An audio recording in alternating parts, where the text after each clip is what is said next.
Oke guys, kali ini kita akan mengomentari berita ya, akan bahas tentang masalah sampah di perkotaan yang makin menggunung. Nah, untuk mengetahui konteksnya, mari kita bersama simak beritanya. Kita mulai videonya. Gunung sampah setinggi 6 meter lebih menjadi masalah di Pasar 6 Induk meter. Kramat Jati. Bau busuk Tinggi yang banget. timbul sangat mengganggu warga sekitar. Sementara Gubernur Jakarta meminta masalah sampah ini segera diselesaikan. Jadi Tembok beton gundukan pembatas sangat permukiman dan besar Pasar Induk sekali. Kramat Jati ini jebol tidak kuat menahan beban sampah ratusan ton selama berbulan-bulan. Tak hanya itu, bau busuk pun menyeruak mengganggu warga yang tinggal di sekitar TPS. Gubernur DKI Jakarta Pramono Anung meminta masalah sampah di Kramat Jati segera diselesaikan. Pramono bilang tidak ada alasan tidak tertangani, apalagi truk pengangkut sampah sudah ditambah. Jadi kayak kapasitasnya itu udah melebihi dari apa yang bisa ditampung. Jadi ya ketika udah kayak gini ya jebol gitu kayak temboknya dan menghalangnya. Nah, kalau udah jebol begini ya bau yang tidak mengenakan itu pasti akan menyebar dan mengganggu aktivitas warga. Kalau soal bau mah bukan sekarang aja ya, itu dari dulu kecil sampai sekarang. Ini mah yang lebih parahnya memang kira-kira 5 bulanan ini dah. Ini sampah nih lebih parah dari sebelumnya. Ini cuma dibolak-balik doang nih sampah, diangkutnya juga enggak. Dulu aja pernah kok waktu ada mau gubernur apa yang dulu mau datang, itu bisa licin jalanan, bisa wangi malah. Satu hari bisa bersih. Masa sekarang nggak bisa? Jadi saya sudah meminta kepada Pasar Jaya, Bapak Dirut untuk segera menyelesaikan. Segera untuk diselesaikan.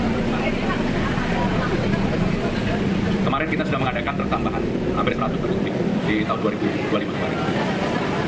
Ya untuk Bantar Gebang, untuk Rorotan, dan termasuk untuk yang di Kramat Jati. Nggak ada alasan untuk tidak ditangani.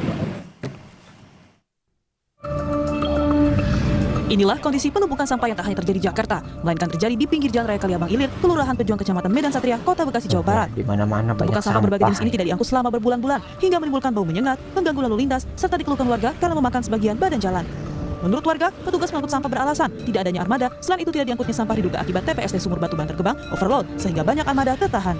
Gitu ya. Longsor, TPS-nya mobilnya penuh. suka telat kata dia. Terus di sono udah penuh, nggak bisa masuk. Oh gitu. Tuh kata dia yang pada ini tuh. Oh itu numpuk begitu aja. Udah hampir setengah jalan tuh ya. Kadang macet, kadang ada yang nabrak gerobak kan. Cewek pelan tuh. Sementara tumpukan sampah juga terlihat di Jalan Arya Putra, tepat di depan Pasar Ciputat, Tangerang Selatan. Sampah melebar hingga ke badan jalan, sehingga menghambat arus lalu lintas dan mengganggu aktivitas jual beli. Pedagang mengaku mengalami kerugian lantaran berkurangnya pembeli. Banyaknya penumpukan sampah membuat sejumlah mahasiswa memprotes Pemkot Tangerang Selatan untuk segera atasi masalah ini. Aksi saling dorong pun terjadi antara mahasiswa dan petugas Satuan Pamong Praja Kota Tangerang Selatan di halaman kantor pemerintah Kota Tangerang Selatan pada Kamis kemarin. Sampahnya Masa di dari Badan mana-mana. Eksekutif Mahasiswa Universitas Muhammadiyah Jakarta menuntut Dinas Lingkungan Hidup dan Pemkot Tangsel segera menyelesaikan permasalahan sampah yang saat ini sedang terjadi. Jadi aksi jilid 2 kami, dan sayangnya dari Wali Kota Tangerang Selatan, baik dari Wali Kota, Wakil Wali Kota, Dinas Lingkungan Hidup atau dinas-dinas terkait, belum ada yang menemui kami dan belum ada ajakan untuk mengadakan audiensi. Sampah dilakukan dari jam 9 malam dilakukan oleh LH sebanyak 27 kendaraan. Nah tentunya kami sebagai kewilayahan berharap setelah diangkut ini masyarakat yang pada buang sampah sembarangan semakin sadar. Jadi ini bukan tempat buangan sampah, dan harapan kami nanti pengelola pasar pun agar mengelola sampahnya dengan baik. Nanti dia bisa pilah dulu. Gitu ya. Jadi masalah sampah itu emang agak sulit ya, karena ketika sampah itu nggak dipilah itu kalau mau diolah itu menjadi sulit. Yang harusnya misalnya organik nih jadi kompos, jadi pupuk, itu jadi cepat kan, misalnya bisa dipisahkan gitu, sama yang plastik, sama yang nggak bisa hancur secara alami, sehingga bisa daur ulang dan menjadikan sesuatu yang baru gitu kan. Nah kayak gitu. Jadi kalau misalnya semuanya nyampur itu nggak bisa langsung diolah. Nah ini mungkin memperlambat proses pengolahan sampah ini, sehingga sampah tuh menggunung, menumpuk di satu tempat dan overload gitu. Jadi udah penuh dan orang nggak tahu sekarang harus ngebuang sampah di mana. Jadi emang harus ada perhatian lebih ya tentang pengolahan sampah ini. Tentang misalnya kayak di Jepang gitu ya. Di Jepang itu sampah tuh harus dipisahkan antara yang elektronik, yang plastik, yang organik, itu harus dipisahkan. Kalau misalnya nggak dipisahkan itu sampahnya malah nggak diangkut atau mendapat denda gitu ya, gara-gara tidak memisahkan sampahnya. Karena itu udah bagus pengolahannya. Ketika sampah tadi dipisahkan, mudah diolah, maka sampah itu tidak akan menumpuk banyak seperti ini gitu. Jadi yang plastik langsung diolah jadi cairin, jadi plastik, biji plastik lagi. Yang organik langsung jadi kompos. Yang elektronik nanti diolah bagaimana dengan cara kimia gitu ya. Mungkin bisa diekstrak bahan-bahan yang masih bagus, logam-logam mulia itu mungkin bisa diolah lagi menjadi sirkuit yang baru ya, untuk yang listrik ataupun masalah kayak komputer dan sebagainya. Darurat sampah di sejumlah wilayah, Pemkot setempat dituntut memberi solusi cepat agar tidak mengganggu kesehatan warga maupun aktivitas lainnya yang terdampak. Tim Liputan, Kompas TV. Penumpukan sampah terjadi di sejumlah wilayah yakni Jakarta, Bekasi, dan juga Tangerang Selatan. Bahkan di Tangerang Semua, Selatan, status banyak darurat tempat, sampah ya. diperpanjang hingga 19 Januari 2026. Kemudian, apa sebenarnya penyebab tumpukan sampah ini dan solusi cepat apa yang bisa diberikan? Kita bahas bersama dengan sejumlah narasumber yang sudah hadir melalui sambungan daring. Ada staf sus Gubernur DKI Jakarta, bidang pembangunan dan juga tata kota, Nirwono Yoga, serta pengamat kebijakan publik Agus Pambagio. Selamat pagi, Pak Nirwono, Pak Agus. Pagi. Ya, saya mau ke Pak Nirwono dulu. Mungkin Pak Nirwono ini bidangnya lebih ke pengamat, dulu pengamat tata kota, kemudian sekarang di bidang pembangunan dan juga soal tata kota. Namun memang kalau kita lihat untuk sampah ini, kewenangannya ada di Dinas Lingkungan Hidup seperti itu ya Pak ya. Nah, dari koordinasi Anda dengan DLH mungkin, seperti apa so far penanganan sampah di Pasar Induk Ramat Jati yang sekarang jadi sorotan? Bisa dipastikan bisa selesai dalam waktu 5 hari Pak? Ya, dari arahan Pak Gubernur kemarin ya bahwa seluruh sampah tidak hanya di Pasar Kramat Jati ya, tapi seluruh pasar yang ada di Jakarta di bawah pengelolaan Pasar Jaya diwajibkan untuk tidak ada lagi penumpukan ya. Jadi dalam 5 hari ini pun juga berlaku untuk seluruh pasar di wilayah DKI Jakarta sehingga tidak akan ada lagi keluhan. Itu yang sedang dikebut dalam waktu 1 minggu paling lambat untuk seluruh pasar ya. Nah ini tentu menjadi pembelajaran untuk bagi pengelola pasar. Itu yang pertama yang diharapkan selesai. Kemudian yang kedua dalam jangka pendek pun ini juga kita mengantisipasi lokasi-lokasi lain ya. Kalau teman-teman ingat itu beberapa waktu yang lalu ada tumpukan sampah juga tapi di kolong jalan layang ya di wilayah Jakarta Utara. Nah ini juga menjadi komitmen dari Pak Gubernur untuk seluruh titik-titik tempat timbulan sampah yang selama ini seolah itu tidak dikelola, menjadi perhatian terutama di teman-teman Dinas LA untuk segera menuntaskan hal tersebut. Apalagi tadi disampaikan Pak Gubernur sudah ada penambahan truk sampah. Memang secara keseluruhan sampah masih diangkut di TPA Bantar Gebang ya untuk pengurangan sampah secara cepat. Namun demikian ke depan sedang disiapkan berbagai strategi untuk pengurangan sampah dalam jangka pendek, jangka menengah maupun jangka panjang. Salah satu yang menjadi program utama adalah bagaimana program pengurangan sampah nanti dilakukan mulai dari sumber, mulai dari tingkat rumah tangga, RT RW, kelurahan ya, kecamatan hingga wilayah kota. Itu secara bertahap juga harus dilakukan pengurangan sampah termasuk sumber-sumber lain seperti pasar, pusat perdagangan dan perkantoran. Kira-kira itu catatannya, Mas. Kemudian khusus di Pasar Induk Ramat Jati, Pak Nirwono ini kan jadi sorotan dalam beberapa waktu terakhir. Ini sudah dari November bahkan sudah menumpuk gitu ya Pak ya. Kemudian ini penyebab utamanya apa? Karena kalau kata dari Perumda Pasar Jaya ini karena pasokan truk ini berkurang dari 15 menjadi 7 gitu. Sementara kalau dari pihak Pemprov DKI sendiri juga bilangnya sebenarnya tidak ada yang berubah gitu ya Pak ya terkait dengan penanganan sampah di sana. Sebenarnya penyebab utamanya apa Pak? Ya, paling utama tentu adalah pengadaan armada ya. Nanti yang sedang dilakukan oleh Dinas LH itu pengecekan ke Pasar Jaya, apakah pengurangan kendaraan ataupun armada tadi karena ada kerusakan atau sedang dalam proses servis ya. Dan kemudian tentu akan dipercepat dengan penambahan armada baru tadi untuk mendukung percepatan pengurangan sampah. Hal ini juga dilakukan bersama tidak hanya di Pasar Kramat Jati ya, tapi juga armada di berbagai titik lokasi termasuk di beberapa pasar yang juga akan dilakukan pengurangan timbulan sampah secara cepat ya. Karena bagaimana juga tentu ini menjadi keprihatinan kalau sampai dengan beberapa hari tidak diangkut sampahnya hanya gara-gara armada. Kira-kira itu Mas yang sedang dilakukan oleh teman-teman Dinas LH dan Pasar Jaya. Oke, baik. Saya ke Pak Agus. Pak Agus, ini terjadi tidak hanya di Jakarta, tapi juga di Bekasi dan juga di Tangerang Selatan. Khusus di Jakarta, kita lihat di Pasar Induk Ramat Jati, kemudian di Tangerang Selatan ini masih terjadi dari Desember pertengahan sampai dengan sekarang, bahkan tanggap daruratnya diperpanjang gitu Pak. Ini yang salah apa sebenarnya? Apakah koordinasi atau memang ketersediaan tempat pembuangan sampah yang terbatas? Ini bukan hanya di Jabodetabek loh, seluruh Indonesia. Karena soal sampah ini dibiarkan bertahun-tahun tanpa ada penyelesaian. Ya kan? Jadi ya dampaknya sekarang meledak semua. Karena kan di Undang-Undang Lingkungan Hidup Nomor 32 Tahun 2009 jelas bahwa sampah itu bisa dipidanakan. Nah ini yang sedang disiapkan juga Kementerian Lingkungan Hidup soal sampah karena target mereka kepada Presiden adalah itu. Nah kalau sekarang Pasar Induk terus mau dibuang kemana itu? Karena Bantar Gebang itu kan di Bekasi sudah tinggi sekali, ya kan? Air lindinya sudah kemana-mana. Jadi tidak bisa seperti itu. Karena problemnya bukan hanya di pemerintah, tapi di kita masyarakat juga kencang sekali. Ya kan? Ada pemilahan, dipilah di RT RW, begitu masuk ke TPS campur lagi, apalagi masuk ke TPA tambah campur lagi. Jadi ini pekerjaan yang multisektoral yang dibiarkan bertahun-tahun. Anda ingat di Bali, sekarang juga sedang dipidanakan. Karena tumpukannya sudah sangat tinggi dan selain membahayakan limbahnya dulu di Bandung makan korban jiwa dan seterusnya. Ini pembiaran. Jadi kalau mau ya seluruh Indonesia itu darurat sampah. Itu mau diapakan? Ya, jadi semua pihak itu bertanggung jawab atas sampah ini karena sampah itu dikeluarkan oleh masyarakat juga dan sebagian besar ya dari masyarakat karena masyarakat tuh banyak kan yang orangnya di sana yang terlibat misalnya dalam situasi transaksional gitu di pasar itu kan banyak sampah-sampah misalnya yang organik ataupun sampah yang non organik yang misalnya kayak plastik dan sebagainya itu kan dari masyarakat semua banyaknya. Nah masyarakat tuh harusnya juga bisa memilah sampah tadi sehingga memudahkan pemerintah untuk mengolah sampahnya. Ya, jadi tadi yang misalnya organik buat jadi pupuk, kalau pupuk nanti kan bisa dikembalikan ke alam cepat gitu pengolahannya. Sedangkan yang plastik bisa diolah menjadi biji plastik, sehingga nanti bisa didaur ulang menjadi bahan yang baru. Gitu. Jadi ya bisa mempercepat pengolahan sampah. Jadi nggak numpuk banyak sampai menggunung seperti ini. Jadi cepat tuh langsung dipilah, diubah langsung bisa digunakan kembali ataupun dijadikan pupuk gitu kan. Tuh jadi pupuk ya lebih bermanfaat. Jadi orang misalnya pupuk jadi lebih murah, pupuk lebih terjangkau, dan tanaman tuh mungkin bisa menjadi lebih murah lah. Kayak sayur-sayuran gitu yang butuh pupuk dan sebagainya. Jadi mempercepat proses pengolahan sampah itu harus dibudayakan dari masyarakat juga. ada waste to energy dari sampah itu akan menjadi energi. Tapi masih banyak persoalannya, misalnya PLN harus membeli 20 sen per kWh, itu nggak akan sanggup PLN. PLN yang sampai mungkin sampai 6 sen ya, 6 sen. Nah inilah yang sampai sekarang ini belum. Jadi menurut saya harus ada rapat darurat dari Pak Presiden untuk memperkenalkan ini di seluruh Indonesia, bukan hanya di Jabodetabek atau Jakarta. Oke, mungkin langkah jangka pendek sudah akan ditempuh gitu ya untuk mengatasi masalah sampah di sini. Tapi yang sekarang menjadi pertanyaan, Pak, ini selain pembiaran, apalagi yang menyebabkan ini? Apakah penegakan hukumnya yang kurang tajam ketika ada di lapangan? Banyak sekali orang yang buang sampah sembarangan, bahkan membakar sampah di tempat terbuka. Apa yang kemudian kurang? Selain mungkin tadi terkait dengan bagaimana pembiarannya seperti itu. Ya, saya tidak yakin dalam seminggu itu yang Mas Ronald katakan akan selesai. Karena mau dibuang kemana? Kita kan tetap harus ada tempat penampungannya. Kemana? Mau ke Bantar Gebang lagi sudah tidak bisa. Ini Kementerian Lingkungan Hidup sedang mempersiapkan tuntutan hukum juga. Nah, jadi hal semacam ini penyebabnya kenapa? Ya, tadi saya katakan masyarakat kita juga jorok.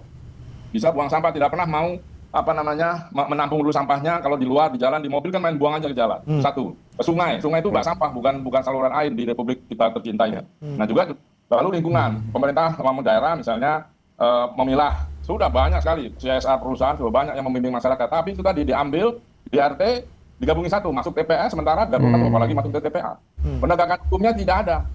Jadi harusnya Dinas Perhubungan itu yang paling bertanggung jawab. Kalau dia tidak mengurus ya tindakan hukum itu pidana loh di Undang-Undang Lingkungan Hidup. Baik. Jadi sistemnya juga bermasalah. Ketika misalnya ada salah satu pihak nih udah mengolah sampah dengan baik, udah dipisahin mana yang non organik, yang organik, yang mungkin elektronik, gitu, yang kaca dan pecahan kaca itu mungkin sebenarnya udah dipisahin, tapi ketika nyampur di tempat pembuangan akhir itu dicampur lagi gitu. Jadi ya usaha dari beberapa pihak itu sia-sia jadinya. Jadi orang mikir buat apa ngikutin peraturan kalau peraturan tadi tidak bermanfaat sama sekali. Jadi semua pihak itu harus bertanggung jawab, dari misal dari masyarakatnya, tingkat RT RW, terus desanya, sampai nanti ke pembuangan akhirnya. Jadi pembuangan air itu benar-benar masih teratur gitu ya, masih terpilah dengan baik. Sehingga orang kalau misalnya mau ngolah sampahnya itu menjadi lebih mudah. Ya yang misalnya organik, non organik, elektronik, ataupun yang kayak pecahan kaca gitu juga akan lebih mudah. Kayak mungkin di luar negeri lah udah lebih canggih gitu kan, daripada di Indonesia. Karena ketika udah menumpuk begini itu jadi masalah bersama gitu kan. Tempat sampah penuh, orang bingung mau buang kemana. Kalau mau buang ke tempat pembuangan akhir, misalnya tempat penampungannya, tempat penampungnya udah penuh gitu, jadi di gunungan sampah. Sampai kapan kita mau begini kalau misalnya kita tidak mau berubah? Tanyakan ke Pak Nirwono, kalau di DKI Jakarta sendiri seperti apa selama ini pengawasan dan juga penegakan hukum terkait masalah sampah, Pak? Ya, yang perlu kita garis bawahi memang ada berbagai OPD ya yang terkait dengan pengelolaan sampah ya di wilayah DKI Jakarta dan juga beberapa kota di Indonesia ya. Kalau kita fokus di pengelolaan sampah tentu Dinas Lingkungan Hidup dan Kebersihan yang bertanggung jawab sepenuhnya ya. Sementara untuk pengawasan dan pemberian sanksi tidak hanya Dinas Lingkungan Hidup, misalnya dari pihak Satpol PP juga melakukan penertiban tempat-tempat pembuangan sampah liar misalnya, atau mulai dari tingkat wilayah ya, dari tingkat kelurahan atau dari lurah, camat dan wali kota yang menjadi penanggung jawab wilayah. Intinya adalah tempat-tempat pembuangan sampah liar itu menjadi salah satu fokus untuk menjadi penertiban utama dalam jangka pendek, sehingga demikian mengurangi terjadinya timbulan sampah liar. Tapi saya sepakat sekali dengan teman saya tadi, upaya pengurangan sampah ya sangat tergantung dengan upaya mulai dari sumber sampahnya itu dikelola. Makanya tadi ada yang tingkat rumah tangga, ada tingkat pasar, bahkan juga ada tingkat perkantoran maupun pusat perbelanjaan. Jika semua pihak ya bisa melakukan pengurangan secara signifikan ya, entah itu dipilih kemudian sampah organik dan anorganik, maka sebenarnya kalau dalam konsep Kementerian Lingkungan Hidup hanya boleh ada residu itu 20% ya. Komposisinya kan 100%, 50% itu sampah organik. Kalau itu semua dikelola dari sumbernya, kemudian 30% sampah anorganiknya itu juga dikelola, termasuk kehadiran bank sampah, idealnya memang hanya 20% residu sampah yang diangkut sejak dari sumber. Kalau ini dilakukan tentu akan menambah umur panjang dari TPS sampai dengan ke TPA. Nah mungkin strategi jangka pendek, jangka panjang itu yang nanti perlu dilakukan sosialisasi kembali ke tingkat rumah tangga sampai dengan ke tingkat RT RW, wilayah, kecamatan dan kota. Ya, jadi dengan memilah sampah tuh bisa mereduksi ya volume sampah hingga sekitar 80% itu. Jadi 50% tuh organik semua tuh yang harusnya bisa dipupuk, bisa untuk tanaman, bisa dijual kembali, bisa dimanfaatkan kembali, akhirnya harus tercampur menjadi satu dengan sesuatu yang nggak bisa diolah, kayak misalnya plastik gitu ya, nggak bisa jadi pupuk, yang nggak bisa yang nggak alami lah, yang non organik gitu. Jadi 30%-nya itu maksudnya juga bisa didaur ulang tuh, misalnya jadi plastik bekas ataupun produk-produk yang mesti bisa digunakan.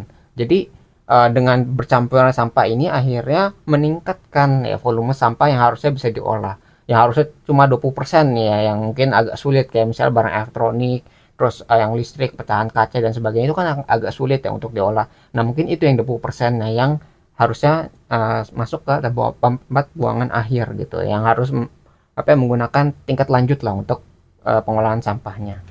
memang tidak bisa dihilangkan tapi bisa dikurangi. Tapi kan masih tetap ada ya Pak Nirwono, kemudian Betul, sampah yang ya. dibuang secara liar karena mereka juga bingung gitu ya mau ditaruh kemana, mau bayar iuran sampah juga males bingung karena tuh, keluar biaya lagi. Akhirnya solusinya ujung-ujungnya pembakaran sampah terbuka yang kita lihat masih banyak sekali dilakukan oleh masyarakat. Nah, untuk penegakan hukumnya sekali lagi nih Pak Nirwono terkait dengan pembakaran sampah di ruang terbuka. Ini seperti apa kemudian nanti bisa diterapkan secara benar-benar gitu Pak? Ya, sebenarnya dalam aturan di Perda ya, Perda Nomor 3 Jakarta Wilayah Ketertiban itu sudah dijelaskan bahwa masyarakat tidak boleh untuk membakar sampah terbuka, itu sudah ada aturannya. Nah, persoalannya adalah tentu pengawasan di lapangan ya. Tentu ini tentu menjadi catatan terutama dari pihak terkait selain Dinas Lingkungan Hidup, aparat-aparat di tingkat wilayah juga perlu kita dorong nanti untuk melakukan pengawasan di lapangan. Artinya apa? Jika ada timbulan sampah perlu segera dibersihkan sebelum sampah-sampah tadi itu dibakar. Itu yang pertama, karena nanti akan menimbulkan tidak hanya polusi bau tapi juga polusi udara bagi warga sekitar. Kedua, yang tidak kalah penting, ujung tombak tetap ada di masyarakat ya sebenarnya kalau kita bicara sampah tadi itu. Sanksi itu hanya untuk sesaat, tetapi kalau jangka pendek, jangka panjang dari masyarakat tidak terlibat, bisa dipastikan sampah tetap akan menjadi masalah bersama. Nah, ini mungkin menurut saya pada kesempatan ini yang perlu kita garis bawahi adalah sampah adalah masalah bersama, maka harus kita selesaikan juga secara bersama. Secara teknis tidak mungkin semuanya dibebankan kepada pemerintah, apalagi tadi sampai mengendalikan ke TPS TPA yang secara teknis tidak mampu menampung ya. Dari Mas Agus bilang kita sudah darurat sampah itu benar-benar darurat dalam arti tidak hanya prosesnya, tapi juga tempatnya itu juga bisa dikatakan seluruh Jabodetabek dalam pemantauan kami di lapangan sudah tidak memenuhi daya tampung ya terhadap produksi sampah harian. Tanpa Tuh ya. Jadi kayak saling tunjuk menunjuk tuh ya. Jadi kayak wah dari masyarakat nunjuk pemerintah nggak kerja, nggak ngurusin sampah gitu. Dari pemerintah juga mungkin menunjuk bahwa wah ini sampah ini tuh berasal dari masyarakat juga. Masyarakat yang tidak memilah sampah gitu kan, yang akhirnya tuh mempersulit pemerintah untuk mengolah sampah tersebut. Jadi saling tunjuk menunjuk. Padahal keduanya mungkin memiliki kesalahan. Dari masyarakatnya nggak mau memilah sampah dengan baik, dari pemerintahnya mungkin nggak menyediakan instalasi pengolahan sampah ataupun kayak penyaluran gitu kan yang baik untuk mengatasi sampah ini. Jadi mungkin dua pihak ini salah, tapi harusnya saling bekerja sama untuk mengatasi sampah ini, karena ini kalau misalnya udah menggunung seperti ini, udah bisa menyebabkan penyakit ya, mengganggu aktivitas warga, itu akhirnya yang kena semua orang, yang dirugikan semua orang ya. Jadi harus bekerja sama nih antara masyarakat dan pemerintah sehingga sampah ini ya bisa diolah ataupun bisa dikurangi ya, dan tidak mengganggu ya aktivitas warga. rasanya darurat sampah pasti akan menjadi bom waktu ya dalam waktu dekat, baik itu di berbagai kota maupun di sekitar Jakarta. Kira-kira itu, Mas. Baik, saya ke Pak Agus lagi. Pak Agus, selain masyarakat yang harus mengurangi sampah, tentunya juga pengawasan lagi-lagi harus diperkuat. Apa yang perlu dilakukan, Pak? Apakah penambahan personel Satpol PP atau mungkin yang lain? Ya tentu dari bawah tetap harus ya. Saya misalnya di rumah saya pisahkan sampah plastik sama organik, dan itu sudah saya pisahkan. Tapi begitu masuk sampah depan rumah itu sudah nyampur lagi karena diambilnya oleh satu tukang sampah yang kami bayar setiap bulan. Nah itu semua harus banyak komunikasinya, tagline-nya misalnya. Anda mau rumah Anda kita tumpukin sampah. Kalau tidak Anda aturlah sampahnya supaya dipilah kayak di apa. Kan produsen juga sudah diminta untuk merecycle sampah-sampah itu, EPR-nya itu kan, Extended Producer Responsibility. Dan itu sudah ada roadmap-nya, sudah ada semua. Cuma tinggal sekarang pelaksanaannya. Nah seperti apa? DLH di lapangan, tadi Satpol PP, maupun tadi komunikasi ke masyarakat. Karena masyarakat itu sangat sangat keras kepala dan nggak bisa dikasih tahu orang Indonesia itu. Nah jadi itu yang harus diseriuskan komunikasi Pemprov. Tapi yang penting siapkan. Kalau open dumping di mana? Jakarta kan tidak ada.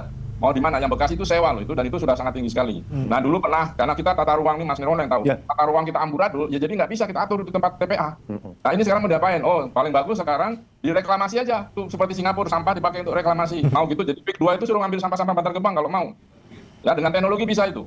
Ya kan, jadi maksud saya pemikiran-pemikiran inovatif itu yang harus segera dipikirkan, jangan pada patokan peraturannya. Memang tetap harus tindakan hukum dilakukan. Tadi kita kasih tagline, sampah Anda jangan buang sampah, kumpulkan gini, yang ngambil sampah RT nanti siapa tanggung jawab, RT, RW, lurah. Nah itu kan mesti harus diperjelas.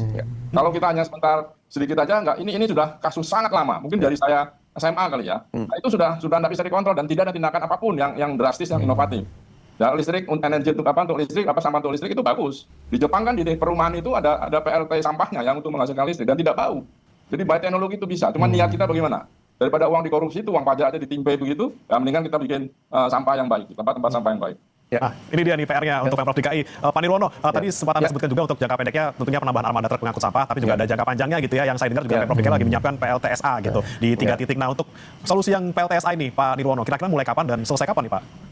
Ya, kalau PLTSA kan sebenarnya itu sedang dibahas ya, karena itu bagian kerjasama dengan pihak Danantara sebenarnya ya. Jadi nanti pihak Danantara yang akan melakukan pengoperasionalkan, sementara wilayah itu masih menjadi kewenangan dari Pemprov DKI untuk membantu fasilitasi. Jadi ini masih dalam proses, Mas. Namun tadi yang perlu saya garis bawahi menarik yang dinyatakan oleh Mas Agus tadi ya. Apa itu bentuk segala macam mau RDF, ITF atau apapun ya, bahkan juga PLTS itu tidak akan berhasil tanpa ada upaya pemilahan dan pemilihan sampah sejak dari sumbernya. Jadi sampah yang diangkut mau jadi produk apapun, kalau itu tidak dipilah ya, mau jadi organik dan anorganik, itu pasti akan mengalami kesulitan pada saat tiba di tempat, Mas. Karena tidak mungkin dengan sampah yang tercampur tadi itu diolah menjadi RDF, apalagi tadi pembangkit listrik ya. Karena sampah yang diperlukan adalah sampah yang benar-benar sudah terpilah. Nah, persoalan kita yang tadi Mas Agus bilang, masyarakat kita ini belum benar-benar patuh untuk melakukan pemilihan sampai dengan pengangkutannya ya, itu secara terpisah. Nah, ini PR besar ya, yang tidak hanya terjadi di Jakarta, tapi hampir sebagian besar kota-kota kita kan masih melakukan kumpul angkut buang tadi, Mas. Jadi ada program jangka pendek, jangka panjang tadi harus dilakukan secara serentak. Tanpa ada perubahan dan edukasi yang secara teknis ya, maka bisa dipastikan tidak akan banyak perubahan secara signifikan. Karena dalam undang-undang pengelolaan sampah itu kan sebenarnya sederhana semangatnya. Satu adalah pengurangan, dua adalah penanganan. Nah, kalau pengurangannya semakin signifikan, tentu penanganannya juga semakin mudah. Nah, dalam konsep tata ruang misalnya, kalau kita lihat di Jabodetabek ya, sampai dengan sekarang berbagai macam kota kabupaten itu masih kesulitan untuk membuat TPS ataupun TPA regional. Misal umpamanya kalau kita bicara 3T ya, Tangerang, Kabupaten Tangerang, Kota Tangerang, maupun Tangsel misalnya, itu untuk mencarikan lahan bersama itu masih terkendala terhadap peruntukan lahan. Karena apa? Bisa dipastikan hampir sebagian besar masyarakat kita itu tidak mau kalau kawasan wilayahnya itu dekat dengan tempat pembuangan sampah. Nah, ini juga sejak awal kalau TPA-nya tadi tidak diatur di dalam rencana tata ruang, maka bisa dipastikan ketersediaan lahan untuk TPA juga tidak akan tersedia dengan mudah. Kira-kira itu, Mas. Banyak masalah terkait dengan sampah mulai dari hulu sampai dengan hilir, dari mulai pengurangan dari awal produksi sampah sampai dengan penanganannya. Tapi lagi-lagi kita harapkan masyarakat dari awal sudah sadar lagi sekarang bagaimana kemudian sampah ini ada karena ulah mereka juga, tapi juga bagaimana kemudian pemerintah daerah bisa menangani permasalahan sampah yang sudah terjadi ini, dan jangan sampai kebijakan konyol yang kemudian diterapkan seperti menutupi sampah yang sudah ada di pinggir-pinggir jalan seperti di Tangerang Selatan. Terima kasih Mas Nirmono Yoga, Staf Sus Gubernur DKI Jakarta, bidang pembangunan juga tata kota, dan juga ada Pak Agus Pambagio, pengamat kebijakan publik, sudah bergabung bersama kami di Sapa Indonesia Pagi.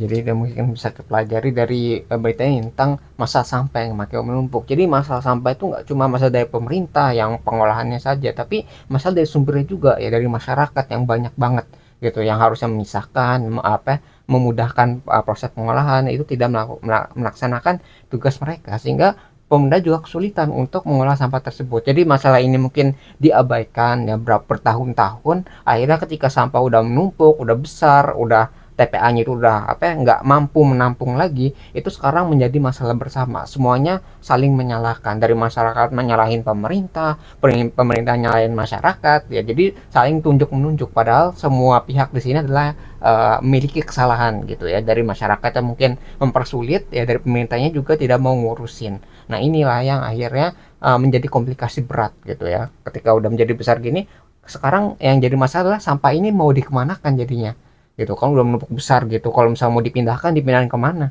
gitu, siapa yang mau menampung atau siapa yang mau hidup dekat dengan sampah. Dan begini sekarang akhirnya yang bisa kita lihat ya, tumpukan sampah di mana-mana ya, di tengah jalan, di bawah penyembatan gitu ya. Itu juga akan mengganggu masyarakat juga dan bisa menyebabkan penyakit gitu ya. Nggak cuma mengganggu di jalan ya, mengganggu pernafasan, dan itu juga bisa menjadi sumber penyakit. Nah, ini mungkin yang harus kita benahi bersama gitu. Kita harus bekerja sama ya, dari masyarakatnya, dari pemerintahnya itu, supaya bisa menyelesaikan masalah bersama ya, sehingga sampah ini bisa diatasi dengan baik ya. Itu mungkin yang bisa kita pelajari dari berita ini. Kalau kalian tertarik dengan sumber beritanya, link sudah saya cantumkan di deskripsi video. Mungkin sekian yang bisa saya sampaikan, semoga video bisa bermanfaat. Kurang lebih mohon maaf. Kita ketemu lagi di pembahasan selanjutnya, insya Allah.